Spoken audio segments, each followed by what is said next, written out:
Well, preview season is over for Double Masters, which means we now know what every card in the set is.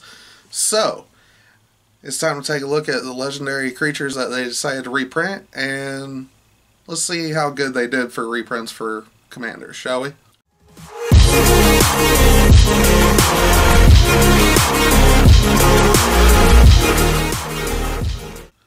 What is up, Commander players? My name is Matt, and you're watching Top Commander. So, today's episode, we now know every card that is going to be reprinted in Double Masters. So, let's go ahead and start things off with just the legendary creatures, aka Commanders, that we're getting reprinted in this set. But before I get into that, be sure to like, share, and subscribe in order to support this channel. And if you wish to support this channel directly, be sure to visit patreon.com/topcommander. But with that out of the way, let's go ahead and see what they reprinted for us. So, first up we have Avacyn, Angel of Hope. This is actually a really good reprint. She is 5 generic and 3 white for an 8/8 legendary creature angel. She has flying, vigilance, indestructible, and other permanents you control have indestructible. So, Avacyn has been a bit of a pricey card for a while. I'm not sure how much the price is going to drop when things settle down after this reprint. But remember, these cards have all hit about... This card in particular has hit about 50 bucks in the past. It may go down for a little bit, but shortly after, the price is going to go back up. So if you want to get these, now's the time to get them when the prices drop, because they will get expensive again. They were expensive for a reason, and I don't expect that the reprints will keep their value down for too long. So, Avacyn, Angel of Hope. This is actually a pretty good reprint. I've never really seen anybody use her as a commander. She's always been in the 99 of whatever kind of deck as kind of a pillow fort, protect your board, give your whole board indestructible. Plus, she's an 8/8 flying vigilant beat stick that's indestructible. So she can just swing in. Even if she gets blocked, she's going to probably take out whatever blocks her. So, Avacyn is just really good. I've seen some interesting builds with her in the main deck where they would get her out or something and keep their board indestructible and just had a bunch of like board sweeps. Just Wrath of God and all kind of stuff, just wiping the board. That's one way of going about it. But just overall, very good card, very good, solid reprint that we've needed for a while, actually. Next up, we have Kemba Raw Regent. 1 generic and 2 white for a 2/4 legendary creature cat cleric. At the beginning of your upkeep, create a 2/2 white cat creature token for each equipment attached to Kemba Raw Regent. Okay, so, again, not a commander I'm very familiar with. It sounds like mono white, equipment matters. Probably the only time I've really seen this is it's a SRAM Senior Edificer deck that also cares about equipment. So when you have Kemba in the main deck, you can get the equipment out, equip it to Kemba, SRAM's letting you draw cards, and you get a little small cat army going with Kemba. Very much the mono white version of Valakut, but a little bit better because these tokens stick around. If I'm not mistaken, Valakut's tokens go away at the end step or something like that. But overall, pretty interesting card. Like I said, I'm not too familiar with this. I haven't seen it be played a lot. But on to the next one, which we have Arkham Dachshund.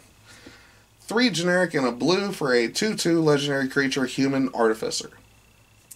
Tap, target artifact creature's controller sacrifices it. That player may search their library for a non-creature artifact card, put it onto the battlefield, then shuffle their library. Okay, so Arkham Dachshund, I've only seen a handful of builds with Arkham Dachshund, and they're mainly CEDH builds. They combo off with them very early, very fast, very efficient deck. Of course, I think that this deck got hit very hard with the Paradox Engine banning, because Paradox Engine just made this deck really, really consistent. But with Paradox Engine banned, Arkham Dachshund, it's still a good deck, don't get me wrong, but it's not as powerful as it once was. So, kind of late to the reprint party, I'm guessing, but, I mean, I can still see people using this at least on the 99 of an artifact-based deck. There's no reason why you wouldn't run something like this to sack like a Thopter token or a Servo token and just grab whatever non-creature artifact out of your deck and put it into play. This is just a really good card in general. Alright. Next up we have Braids, Conjurer Adept. 2 generic and 2 blue for a 2/2 legendary creature human wizard. At the beginning of each player's upkeep, that player may put an artifact, creature, or land card from their hand onto the battlefield. Alright, so Braids is known for, you build it a certain way, and a lot of people feel like it's group hug because everybody gets to put something into play for free. But the Braids player is typically going to drop something big, like high CMC, big, major threats. They're going to drop the Nezahal, the Meteor Golem, just to drop it in for the ETB and blow something up. They're going to drop in all kinds of big, like Blightsteel Colossus, and just big, massive, hard to deal with creatures. And considering that it's a 4-drop, there's a way that you can get this out on turn 1 or turn 2 easily. So when that's going on that early, the Braids player is going to start mowing people down if you let it get out of hand. But as far as reprints go, very good reprint. It unfortunately was the mono blue Braids. There is another Braids card that is mono black, but that is on the ban list for Commander, so at least they didn't print that one and make people get their hopes up that they were going to have that removed from the ban list, because that would have been funny. But no. Braids, Conjurer Adept, pretty good, solid reprint. A couple of people have used the deck. Alright, next up we have Geth, Lord of the Vault. 4 generic and 2 black for a 5/5 legendary creature zombie. He has Intimidate, which means that he can't be blocked except by artifact creatures and or creatures that share a color with it. So you have to have a black creature or artifact creatures. Otherwise he's unblockable. And he's a 5/5, so it's a hefty swing. He has an activated ability, X and a black. Put target artifact or creature card with converted mana cost X from an opponent's graveyard onto the battlefield under your control, tapped. Then that player mills X cards. So this is the mono black mill commander. It also has some graveyard retrieval, so it can pull stuff out of your opponent's graveyard. Probably a very interesting build. It's not one that I'm familiar with. I've seen Geth used in the 99 of other decks, mainly to just kind of bring stuff out, use your opponent's stuff against them. Pretty solid reprint. I mean, he just got reprinted in the, I believe, 2019 Commander Precons, but overall, it's pretty okay. Next up, we have Skittles, otherwise known as Skitherix, the Blight Dragon. 3 generic and 2 black for a 4/4 legendary creature dragon skeleton. I've always been in awe of the artwork. I love the artwork on this. It has flying, it has infect, and if you're not familiar with infect, it deals damage to creatures in the form of -1/-1 counters, and to players in the form of poison counters. If you have 10 poison counters, you lose the game. You don't have to deal 40 damage to players. You don't have to deal 21 points to players. You just have to hit them for 10 infect. So this will be a mono black infect commander where he just... It's basically mono black Voltron to the highest extent. Instead of having to deal 21, it's now dealing 10. It just gets rid of opponents quicker. It has 2 activated abilities. 1 black, Skitherix gains haste until end of turn, because you're not going to let him stay. 2 black for an activated ability, regenerate Skitherix, because, again, you're not going to let him sit on the field. It's a cute deck. It sucks if you're the first player that gets swung at, because 9 times out of 10, the first person in that game that's getting swung at is going to die. The other 2 players in that game just have to start counting their blessings and hope that they can get it under control and win. That's usually how it goes with a Skitherix match. But it's been long overdue for a reprint. At least they didn't reprint it in a standard. Alright, next up. I actually didn't know that this was a card. Tuk Tuk, the Explorer. It's kind of an interesting name. 2 generic and a red for a 1/1 legendary creature goblin. Has haste. When Tuk Tuk dies, create Tuk Tuk the Returned, a legendary 5/5 colorless goblin golem artifact creature token. God, that's a mouthful. Alright, so 3 mana for a 1/1, he's going to die, and then he turns into, I guess, the real commander, which is a 5/5 colorless golem creature token.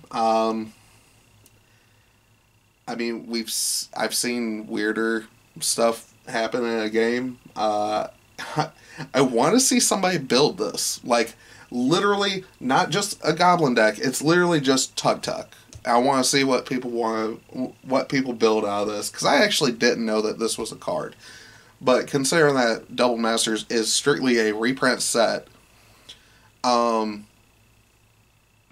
you have to take that in consideration. These apparently have all existed. So it makes me wonder what else they've reprinted. Maybe we get some random legendaries from the old Legends set or something. That'd be kind of cool if they actually did reprint some of those. But I think those might be on the reserve list. I'm not 100% positive on that. Alright, next up. Arixmithes, Slumbering Isle. 2 generic, a green, and a blue for a 12/12 legendary creature Kraken. It's a 4 mana 12/12. What could be the drawback? He enters the battlefield tapped with 5 slumber counters on it. As long as he has a slumber counter on it, he's a land. He's not a creature. Whenever you cast a spell, you may remove a slumber counter from Arixmithes. You can tap him to add green and blue to your mana pool. So, this is a 4 mana commander that's a legendary land that taps for 2. But he can very quickly become a 12/12 out of nowhere. I want to build this deck. A part of me wants to really just build this deck and just kind of throw people off. Just have a random 12/12. And it's funny to think about the fact that he's a land in the command zone. There's so much irony with this card. Building a deck like this would be just absolutely fun for me. I wouldn't even be serious with it. Alright, next up, we have Atraxa, Praetor's Voice. She is the Redless commander, so she costs green, white, blue, black. 4-color commander. For a 4/4 legendary creature, Angel Horror, she has Flying, Vigilance, Death Touch, and Lifelink. At the beginning of your end step, proliferate, so you choose any number of permanents with counters, and you add another counter to it. Now, so this is one of the first cards that we saw getting reprinted a couple of months ago, actually, when they announced it. So I'm trying to remember the year I want to say it was 2016 was the Commander Precons where they had the 4-color commanders and they brought in the partner commanders as well. They haven't had a reprint since. So a lot of those cards are getting up in price, and they've been needing a reprint for a while because a lot of people have been wanting to build with commanders that were 4 colors. Either the 4-color commanders or the partner pairings to make a 4-color deck. A lot of people enjoy those. It's hard for newer players to want to build around those if they're really, really expensive. So they've been needing a reprint for a while. What I hope they reprint is some of the partner commanders. Those need to be reprinted over time.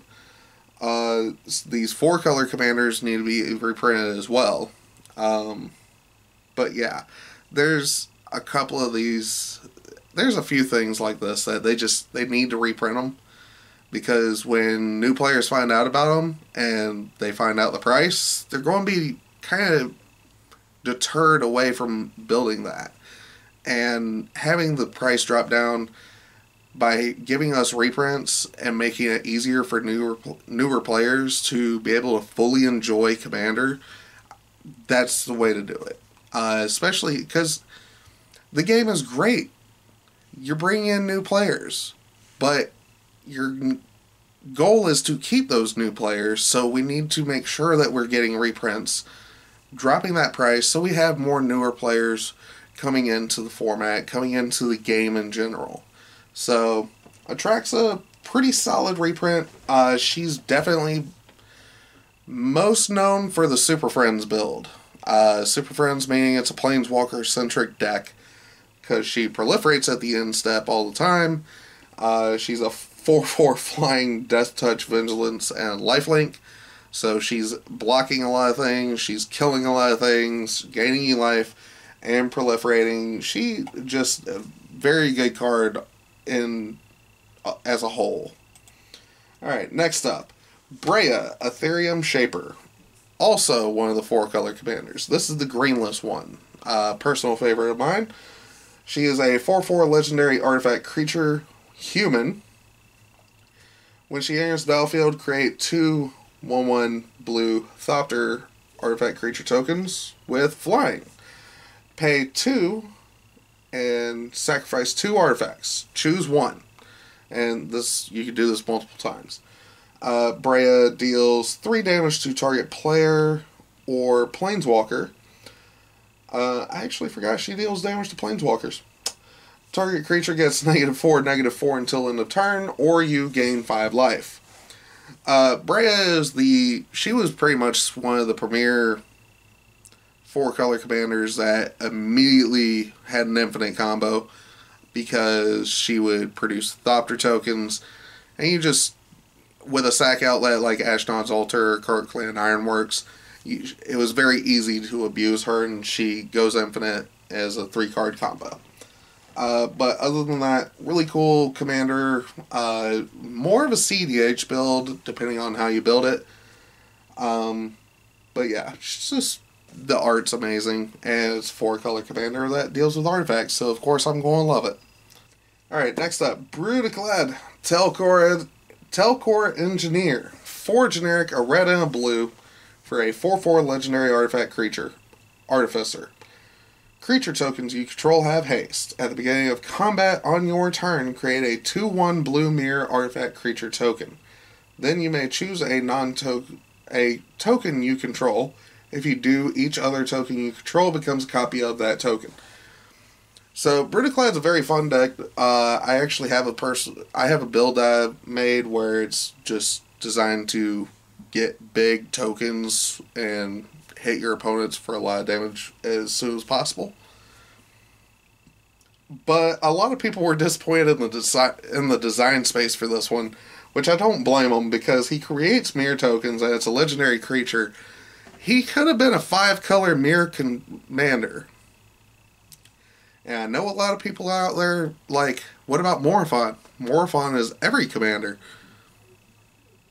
Brutaclad is more specifically a mirror commander. He could have been, but they kind of dropped the ball on that one. Alright, next up, Geist of Saint Traft. 1 generic blue and a white for a 2/2 legendary creature spirit cleric. He comes in with hexproof. Whenever Geist attacks, create a 4/4 white angel creature token with flying that's tapped and attacking. Exile that token at the end of combat. So, this is one of the blue-white decks that doesn't run the typical stuff. Sundial of the Infinite is an artifact that just says end the turn. So when you do that with Geist of Saint Traft, at the end of combat, what you do is you end the turn before combat ends. And then you get to keep the tokens. So, Geist of Saint Traft, it is a very interesting deck because it's very slow building, but there have been people that have done this kind of thing before. It's not the most popular commander. I mean, I guess it's an okay reprint. I'm not quite sure what the price tag on it was. Next up, Hannah, Ship's Navigator. 1 generic, a white and a blue for a 1/2 legendary creature, Human Artificer. Pay 1 generic, a white and a blue, tapper, return target artifact or enchantment card from your graveyard to your hand. This is another one that I was actually not aware existed. And if I'm not mistaken, I believe this came in the Commander Precons for 2016. In the artifact deck, or at least a version. One of the Commander Precons had this, I believe. As far as a commander, she's okay, but I feel like there's better artifact commanders, Enchantress too. Now, in the 99, I definitely see her being played in the 99. But, on to the next one, Joyro Weatherlight Captain. 2 generic, a red and a blue, for a 3/3 legendary creature, Human Artificer. Whenever you cast a historic spell, draw a card. Artifacts, legendaries, and sagas are historic. So, Joyro is mainly known for doing an artifact storm affinity deck. She plays a bunch of cheap artifacts, draws a bunch of cards, draw out the entire deck, and storm off. That's mainly what Joyro is. In the 99 of an artifact-based deck, she is a draw engine for that deck as well. But definitely a pretty decent reprint. I don't believe she was too expensive. I mean, I think she was pushing about $10. So with this reprint, she might be dropped down to about $5 or $6. But overall, pretty decent reprint. Kalia of the Vast. 1 generic, a red, white, and a black, so Mardu colors for a 2/2 legendary creature, Human Cleric. She has flying, and whenever she attacks an opponent, you may put an angel, demon, or dragon creature from your hand onto the battlefield, tapped and attacking that opponent. So Kalia is just basically known for dropping in big, huge threats that are of the angel, demon, or dragon variety. As far, I don't know if she necessarily, I've seen a weird build where they did infinite attacks and just kept throwing a couple of big things out, or at least they would get like extra combat steps and throw out multiple things a turn. Yeah, I mean, I don't see too many Kalia decks. Normally, people don't build her because of the fact that when you see Kalia, you know what's going to happen. I've never seen somebody build a Kalia deck that doesn't do what Kalia wants to do. So, when that's kind of advertised on the table, people are threatened by it and will generally go after you, for the most part. So, but I mean, I'm pretty sure you can still build her pretty fun. You don't have to go max out on the most powerful dragons, demons, and angels. But, I mean, if you're dropping in an Avacyn, we know what to expect. We saw that one coming. Alright, on to the next one. Karthus, Tyrant of Jund. 4 generic for 4 generic, a red, black, and a green for a 7/7 legendary creature dragon. He has flying and haste. Whenever he enters the battlefield, gain control of all dragons, then untap all dragons. Other dragon creatures you control have haste. Okay, this is very oddly specific. Surprisingly, well, probably not very surprising, I actually didn't know that this was a card either. This is another one that I don't see.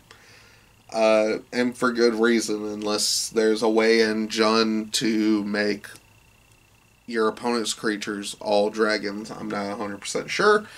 I guess it's a fun card if you have some kind of crazy wacky build for this to take advantage of the ETB. Otherwise, it's just a Jund dragon deck, but I feel like there's better options. So, I mean, cool, I guess. Alright. Next one, Muzak, Krull Death Priest. 3 generic, a black and a green for a 2/2 legendary creature, Insect Shaman. Has flying. Whenever a player sacrifices another permanent, put a +1/+1 counter on each creature you control. Okay, so again, I believe Muzak is a reprint from one of the Commander precons. So he cares about your opponent whenever a player sacrifices another permanent. So this deck is going to run sack outlets. If you want to take full advantage of getting more +1/+1 counters on each creature you control, it's going to probably be able to produce a lot of tokens. You sack a couple, and then with like a Grave Pact or Dictative Erebos kind of effect, you're going to force your opponents to sack their creatures. So you get more and more counters on your tokens to make them bigger. So yeah, I mean, it's a swarm build, probably very aristocracy tokens. I mean, yeah, it just seems fun. I believe I know somebody has this deck and has been trying to make it work for a while, but it seems to be missing something. It just doesn't play out the way that they want it to. But I mean, if anybody knows how to make this deck work, just let me know. But on to the next one. Reese the Redeemed. Cost 1 mana. And it's a split pip. It's either 1 green or 1 white for a 1/1 legendary creature, Elf Warrior. A 1 mana commander. If only they printed more of those. More often. 2 activated abilities. So we have 2 generic and then a hybrid green-white. Tap it for a 1/1 green and white Elf Warrior creature token. Or 4 generic and 2 hybrid Selesnya. Tap it for each creature token you control. Create a token that's a copy of that creature. So you double up all your tokens. Yeah, Reese was hitting, I believe, about a $50 mark as well. Very up there. Needed a reprint. It's for token decks. Goes wide and swings a lot of tokens at people. I mean, the card is what it shows. Alright, next up. Riku of 2 Reflections. 2 generic, green, red, blue, so teamer colors for a 2/2 legendary creature, human wizard. Whenever you cast an instant or sorcery spell, you may pay blue and red. If you do copy that spell, you may choose new targets for the copy. Whenever another non-token creature enters the battlefield under your control, you may pay green and a blue. If you do, create a token that's a copy of that creature. So it's a way to copy creatures, getting tokens out, and you can double up on your instants and sorceries. So, yeah, I mean, it's probably pretty close to what Calamax is doing nowadays, except better, in all honesty, even though Calamax doubles instants for free, but this one doubles instants and sorceries and makes token copies of your creatures. So Riku definitely Probably was up there in price as well, but definitely a cool reprint. Alright. Next up, we have the Scarab God. 3 generic, a blue and a black for a 5/5 legendary creature God. At the beginning of your upkeep, each opponent loses X life, and you scry X, where X is the number of zombies you control.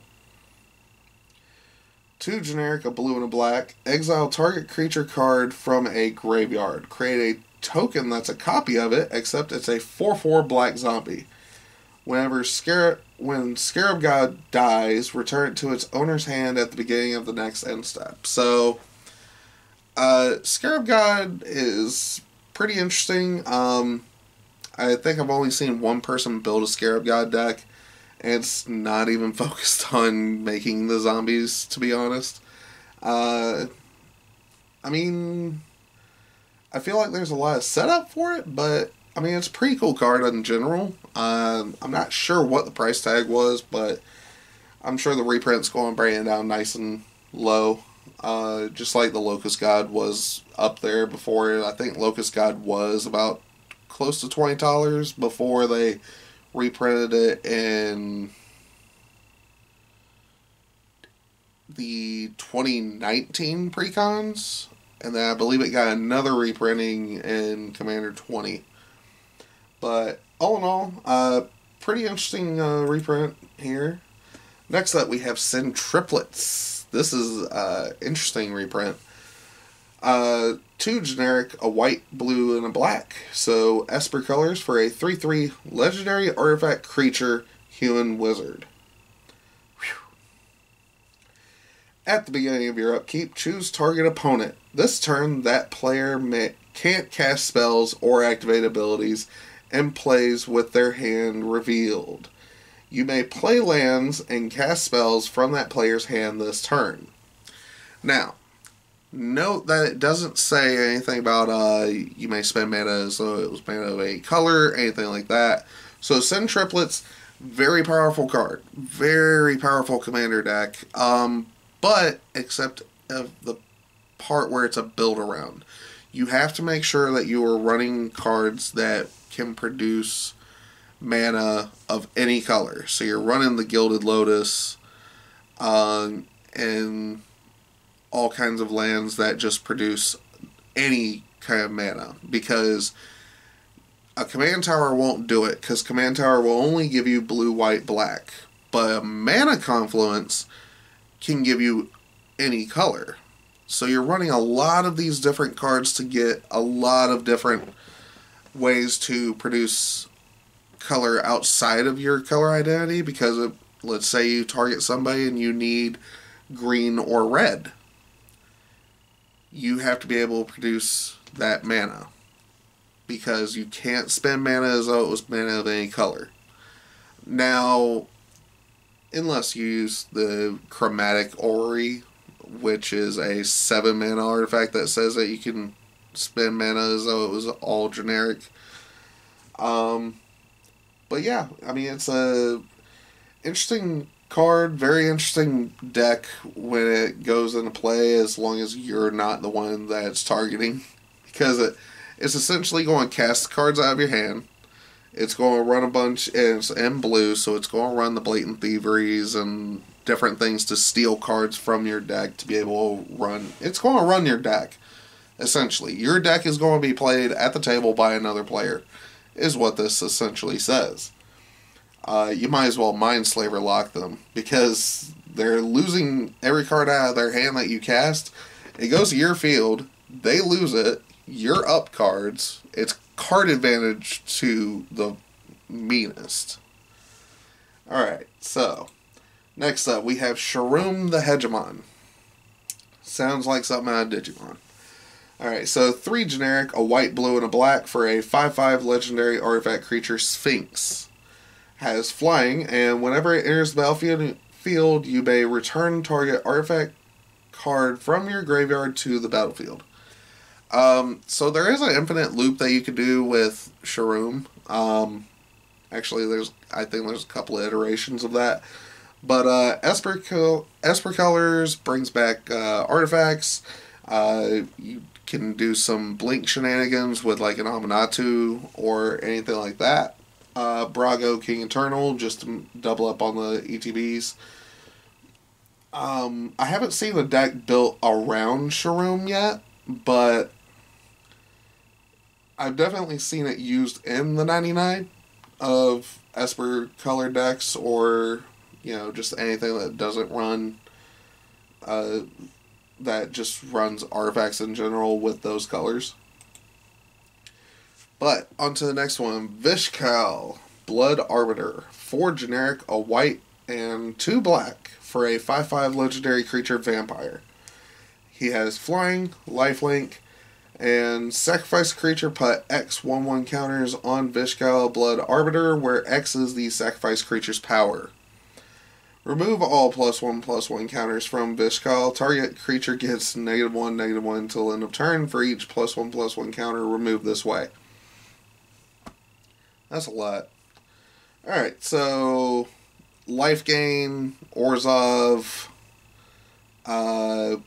aristocrats, and he's also kind of removal on himself too. So, I mean, pretty much everything you need on an aristocrat style commander, except for that mana cost.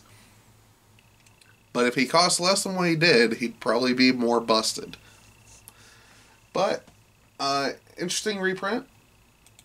And next one, what do we got? Bosch Iron Golem. 8 generic mana for a 6/7 legendary artifact creature golem. He has trample, and then he has an activated ability of 3 generic and 1 red, and also sacrifice an artifact.